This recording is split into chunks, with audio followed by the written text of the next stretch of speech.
Bonjour à tous et bienvenue dans l'invité du mois, un rendez-vous qui donne la parole à une personnalité de la Loire ou de la région, une interview avec notre partenaire Yves Saint-Etienne. Nicolas Brault, bonjour. Bonjour Clémence. Ce mois-ci, on reçoit donc Jason Chicandier, bonjour. Bonjour, j'aime beaucoup ta voix Clémence. Merci, c'est gentil. D'ailleurs, petite question, est-ce qu'on dit Jason ou Jason? Jason, j'aime bien, à l'américaine. Ah là là, Jason à l'américaine. Alors allons-y, Jason à l'américaine. Votre parcours, du coup, est un petit peu atypique. Au départ, vous avez fait des études de notaire. Comment est-ce qu'on en arrive à l'humour? Je veux faire ça depuis que j'ai 12 ans. Donc, du coup, on en arrive à l'humour. Moi, je fais rire mes copains à l'arrière du bus depuis que j'ai 12 ans. Donc, pour moi, c'était logique. Donc, il y a aucun... Les gens ils disent, t'es passé notaire humoriste. Je dis non, j'étais humoriste. Et en fait, c'est là que j'ai bifurqué en étant notaire. D'accord. Et alors, justement, qu'est-ce qui a fait que vous avez arrêté d'être notaire? Je me suis fait virer pour une vidéo qui s'appelait Enculé de banquier. Et comme mon actionnaire majoritaire, c'était la caisse d'épargne, ça n'a pas plu. C'est marrant, les banquiers, ils n'ont pas d'humour là-dessus. Hein. Et c'est allé très très vite ton ascension, parce qu'avec cette vidéo notamment, c'était Bleu Métal, on en reparlera un petit peu, vendredi on se met Bleu Métal. Mais comment tu as vécu ton ascension justement? Est-ce que c'est arrivé comme ça a été une déflagration dans ta vie, ou est-ce que ça a été plutôt progressif finalement et tu l'as bien vécu? Honnêtement, c'est une fois, je suis allé au Club Inbox à Saint-Etienne. Et là, comme d'habitude, je me mets torse nu et je fais le con. Et là, j'ai vu que tout le monde sortait son portable. Et je me suis rendu compte des réseaux sociaux et de la puissance des réseaux sociaux. Et en fait, les gens me connaissaient. Et du coup, au début, ça m'a fait peur. Et je suis rentré chez moi et j'ai dit, je veux plus en faire. Et après, du coup, j'ai mis les choses à plat et j'ai dit, bon, ok, d'accord, on va faire ça. Et aujourd'hui, maintenant, je m'y suis habitué, mais au début, c'était un peu violent, j'avoue. Justement, Nicolas en parlait à l'instant. Il y a une phrase qui vous a fait percer, pardon. C'est le vendredi, on se met Bleu Métal. Comment c'est venu? Alors, honnêtement, moi, ma femme m'avait dit, écoute, tu viens de te faire virer, je veux que tu sois dépressif. Et donc, je m'étais mis en survêt. Non, c'est vrai de vrai. Hein. Et je regardais Netflix et je bouffais des médicaments. Et le vendredi, je dis, je veux chercher le pain. Et elle me dit, qu'est-ce que tu veux? Et je ne sais pas pourquoi, juste avant de rentrer à la maison, j'ai fait cette vidéo. Et honnêtement, je suis incapable de dire pourquoi j'ai fait Bleu Métal. C'est en une prise, etc. Voilà. Bleu Métal, c'est une expression qu'on utilisait quand on était gamin pour dire qu'on se bourrait un petit peu la gueule. Alors aujourd'hui, Bleu Métal, c'est une marque de vêtements avec une variante pour les filles, j'ai vu. Oui. Rose Métal, oui. Si je ne me trompe pas. Mais c'est aussi une bière Bleu Métal Spirit en partenariat avec un brasseur du Jura. Ouais, Bruno Mangin, un génie. C'est Éric Rouvier qui me l'a fait rencontrer. J'ai passé beaucoup de temps avec lui. On a passé beaucoup de temps pour trouver la bière qu'on voulait faire. Et c'est mon chef-d'œuvre. Bruno, je l'adore. Je le caresse. Moi, je suis bien quand je fais du pot à pot, comme avec les bébés, avec Bruno Mangin. Je le lèche. C'est une vitrine pour moi. Je suis bien quand je suis avec lui. Si on devait décrire votre bière, elle est comment? C'est une bière qui est c'est pas une bière genre une Heineken, donc c'est une bière un peu plus forte. Elle fait 6,5 degrés et elle a une très belle buvabilité comme ils disent. Et à la fin, elle a un petit goût d'agrumes. C'est pas une IPA, mais ça se rapproche de l'IPA. Il y a aussi les spectacles, c'est la scène, c'est quelque chose d'important. Il y avait avec ton Matoukan, comme tu dis, ton acolyte de toujours. 2020, bon, ça s'est arrêté, les spectacles, malheureusement. Mais la scène, pour toi, c'est quelque chose qui te nourrit, qui est super important. Tu y as toujours pensé? C'est le cœur du métier. Pour moi, la scène, j'ai toujours pensé, oui. Moi, je fais de la scène depuis que j'ai, on va dire 20 ans. Et pour moi, c'est le b.a.-ba. C'est-à-dire que si on ne sait pas faire rire des gens dans un public, on ne sait pas faire ce métier. Donc pour moi, c'est le b.a.-ba. On fait de la scène avec Matou. Et Matou, que j'intègre de plus en plus. Et au départ, c'était un one-man show. Et aujourd'hui, c'est un two-man show. Et on est, avec Mathias, on est deux frères. On se connaît par cœur. Et ça marche bien. Et lui, moi, j'ai un côté parfois un peu lourd, un peu bigard. Et lui, il a un côté plus léger, plus absurde, plus Édouard Baird, on va dire. Et donc, entre Bigard et Édouard Baird, on arrive à faire une belle communion. Et est-ce que c'est lui qui te cadre ou c'est toi qui le cadre un peu? C'est plutôt lui qui me cadre. Ouais, voilà. Quand même. Moi, j'irais parfois dans la facilité, et là où il me dirait non, on peut faire la blague en deux temps. Et j'adore, il est très très fort, et c'est un très très bon auteur. Et il y a aussi un gros projet qui est tombé, c'est Astérix, réalisé par Guillaume Canet, un de tes amis aussi maintenant. Ouais. Et est-ce que tu peux nous en parler un petit peu? Ça en est où du tournage? Qu'est-ce qui va se passer? J'ai eu la confirmation comme quoi Astérix se faisait. Juste toi, pour rappeler, tu vas jouer donc le poissonnier, c'est ça? Ouais, ça va être énorme. Ordre alphabétique. Ouais, celui qui se tape tout le temps. Il est pas frais, mon poisson! et donc, j'ai cette chance absolue. Un jour, Guillaume Canet qui m'a dit je te prends dans mon film, tu fais ordre alphabétique. moi, je tourne en juillet et le tournage, pour le coup, débute en mars. Voilà. D'accord. Et moi, je tourne et il reproduit le village gaulois à côté de Paris. Et donc, voilà, je dois aller le voir la semaine prochaine parce qu'il va montrer les décors et tout. Enfin, c'est un truc de fou. Un truc de fou. C'est inattendu, comme on dit. Vous aviez pensé au cinéma à un moment donné? Pas du tout. Enfin, là, je vais réaliser mon premier long métrage. Moi, je pars du principe que c'est impossible, donc on va le faire. Voilà. Et je fais toujours comme ça. Et là, j'ai dit, bah tiens, je vais faire mon premier long métrage. Et j'ai une première petite nouvelle, mais je ne suis pas encore sûr qu'il n'a pas signé, il n'a pas mis son nom en bas à droite. Mais j'ai demandé à Olivier Marchal de le réaliser. Et il n'est pas hostile. Parmi les autres projets, donc, il y a notamment la Route des légendes. Ça va consister en quoi? Alors, en fait, il y a beaucoup de gens qui se disent Chicandier, c'est rigolo, mais bon, c'est l'alcool, etc. Et moi, je dis, j'espère avoir un peu plus de profondeur que ça.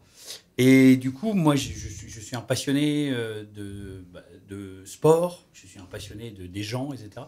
Et donc, je me suis dit, tiens, ça peut être intéressant de faire un truc où tu t'effaces un peu plus dans une émission et où tu donnes l'occasion à des gens qui correspondent à une légende de parler. Donc, je fais sur la route des légendes rugby. On attaque et c'est Jean-Pierre Riff qui nous reçoit, casque d'or. Et je fais sur le tennis, je vais faire sur le golf, je veux faire sur la voile, je veux faire sur le cinéma, je veux faire sur la musique, etc. Et je trouvais que ça bien, avec petit à petit, de m'effacer au profit des légendes. Voilà. Moi, mon personnage, il est ce qu'il est, mais ce qui m'intéresse, c'est d'rencontrer des gens, moi. C'est pas de m'afficher en tant que personnage en permanence, quoi. Donc je trouvais que c'était intéressant. La Route des légendes, ça sera pas le film réalisé par Olivier Marchal. Non, ça sera autre chose, c'est un autre projet. Moi, ça, on est bien d'accord. le film que j'aimerais que Olivier réalise, qui s'appelle Un film français, et en fait on le fait en France parce que je demande aux gens s'ils veulent bien participer au film. Et en participant, moi chaque fois, dans chaque ville, on va faire un petit un public reportage. Et donc je trouvais ça intéressant qu'il y ait un film français Saint-Étienne, un film français Lyon, un film français Dijon, un film français Strasbourg. Et donc à chaque fois il y aura un petit reportage qu'on offre à la ville et qu'on offre aux commerçants parce qu'ils auront joué le jeu, quoi. Et dans un film français, on verra du coup les héros du quotidien, un peu ceux qui sont les héros de la ville, du village, c'est ça. Le boucher qui est un peu emblématique. C'est exactement. Moi je suis un fan de terroir, de gens, de produits, voilà. Donc du coup c'est un film qui rendra honneur à la France et à toutes ces régions, quoi. Ok. Et justement, un film français, le premier, on sait où ce sera? Le premier tournage? Ouais, le premier volet, premier tournage. Je pense que ce sera Tout Seigneur, Tout Honneur, Saint-Étienne. Ah, bien évidemment. Ah, moi je suis... Jason du 42. Moi je suis Jason du 42. Ouais. CB. D'accord. Et il y a aussi un autre projet que tu as mené depuis quelques mois, c'est l'Addiction, s'il vous plaît, oui. où tu invites une personnalité à te suivre pendant un petit bout de temps. Ça boit des canons, ça mange des bonnes choses, hein. Et parmi toutes ces personnalités que tu as pu avoir, Laurent Gérard, Fred Testo, il y en a plein, j'en passe, Clara Morgan qui n'est pas encore sortie mais qui va arriver, Joël Dupuche, le magnifique ostréiculteur des petits mouchoirs.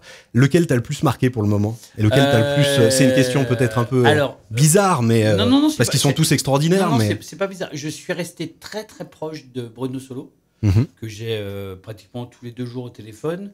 Je suis resté très très proche de José Garcia qu'on n'a pas pu montrer. Parce qu'en fait, on s'est trop bourré la gueule. Vous n'étiez pas content du résultat, ouais, c'est ça. On n'était pas content du résultat parce qu'on était trop truffés. Et je suis resté très proche de Joël. Ouais. Qui est un mec extraordinaire. C'est un mec qui a une profondeur, une hauteur de vue. Voilà. Et donc, non, j'ai cette chance. Et Clara Morgan, pour tout vous dire, donc elle nous invite chez elle cet été pour passer des vacances. Et ma femme, elle m'a dit, écoute-moi bien, Chicandier. Jamais je me mettrai en maillot devant Clara Morgan. Donc j'ai dit, si nos problèmes métaphysiques consistent à savoir si on se met en maillot devant Clara Morgan ou pas, ça va. Voilà. C'est pas mal comme problème métaphysique. Et du coup, ta famille, justement, est-ce qu'on peut savoir un peu comment elle vit ça? Parce que ta femme t'a rejoint dans l'aventure professionnellement. Ma femme, elle bosse avec moi maintenant. Voilà. Et même, elle va être salariée de la boîte à partir de juin. Et ma femme, elle est extraordinaire. Elle accepte plein de choses que plein d'autres femmes n'accepteraient pas. Et comme moi, j'ai plein de défauts, je suis un bringard, etc. Mais je suis pas infidèle. C'est pas mon délire. Et donc, du coup, elle sait quand je gambade que c'est pas vers l'infidélité que je cours. Par contre, la bringue, ouais, elle accepte mon côté bringueur. Mais elle me connaissait comme ça. C'est ça, elle a choisi. Hein. Et du coup, elle fait quoi concrètement aujourd'hui avec vous à vos côtés? Moi, elle s'occupe de la comptabilité, elle s'occupe de toute la partie administrative, elle gère la société. Moi, sans elle, honnêtement, la boîte, elle fonctionne pas, quoi. C'est elle qui cadre Jason, ouais. qui lui cadre Matou, qui Matou cadre Jason. C'est une histoire de famille. Tout le monde se cadre un peu. C'est ça. Mais c'est quand même elle qui tient tout, quoi. Sans elle, il n'y a rien. Ma femme, c'est le ciment. Ouais. Ma femme et ma fille, c'est le ciment. Je pourrais rien faire sans elle, quoi. Vas-y, Clément. Allez, j'y vais, je continue. Vous êtes né donc du côté de Lyon, mais vous en avez déjà tout à l'heure parlé. Vous êtes plutôt stéphanois de cœur. Si je vous parle de la rivalité Lyon-Saint-Etienne, bon, c'est un peu connu, c'est évident. Alors, si je vous demande de choisir l'OL ou l'ASS, vous me répondez quoi? L'ASS. Je réfléchis même pas, mais parce que je suis stéphanois. Mais moi, cette rivalité Lyon-Saint-Etienne, je la comprends pas des masses, en fait. Parce que moi, quand j'étais gamin, je passais tous mes week-ends à Lyon parce que mes grands-parents étaient lyonnais, et mes parents étaient lyonnais. Et moi, j'ai toujours adoré Lyon. Donc, voilà, t'entends, on parle de cette rivalité, mais pour moi, elle ne me concerne pas. J'adore Saint-Etienne et j'adore Lyon.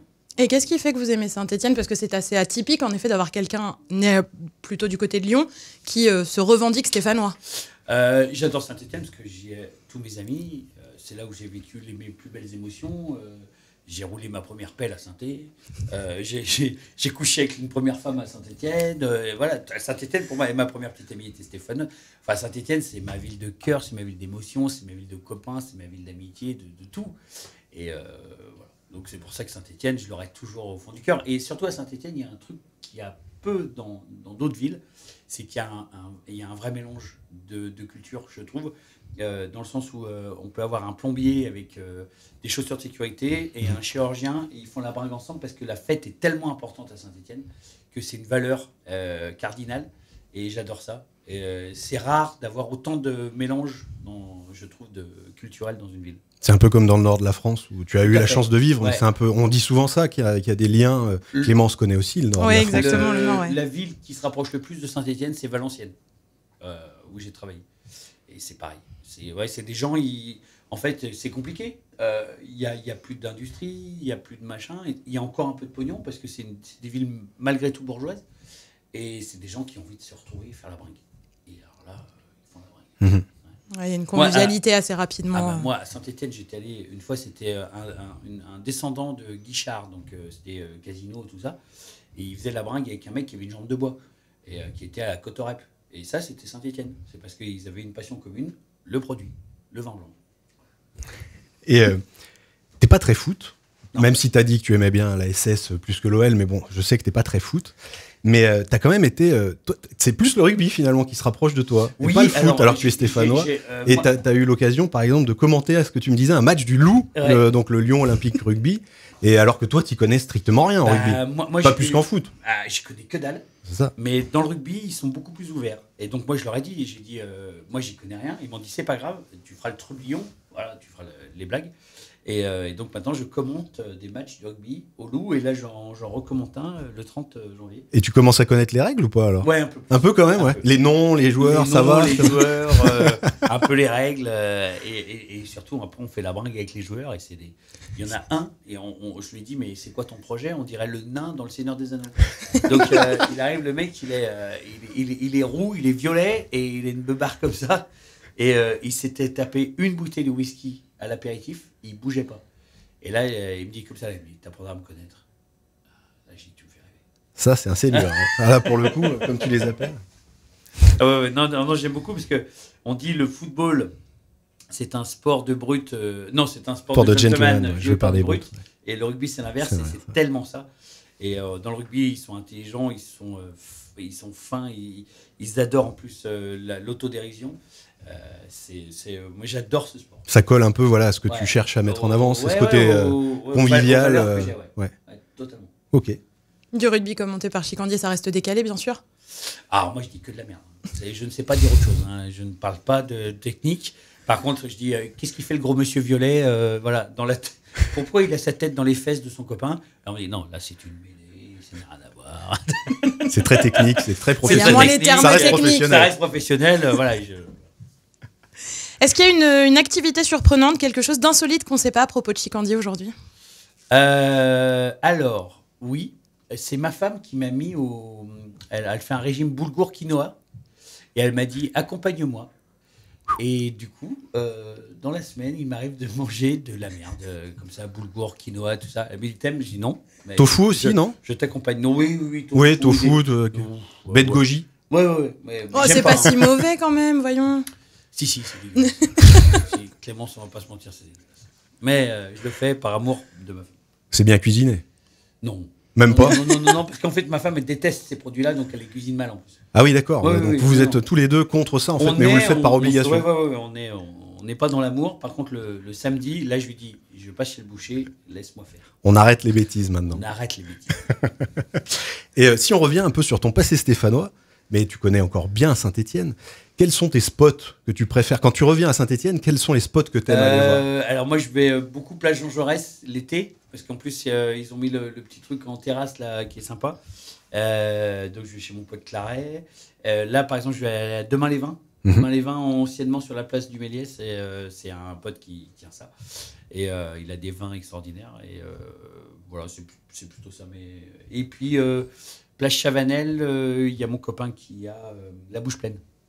Voilà, ça c'est mes spots. Ok. Forcément des bars. Comment? Forcément des bars.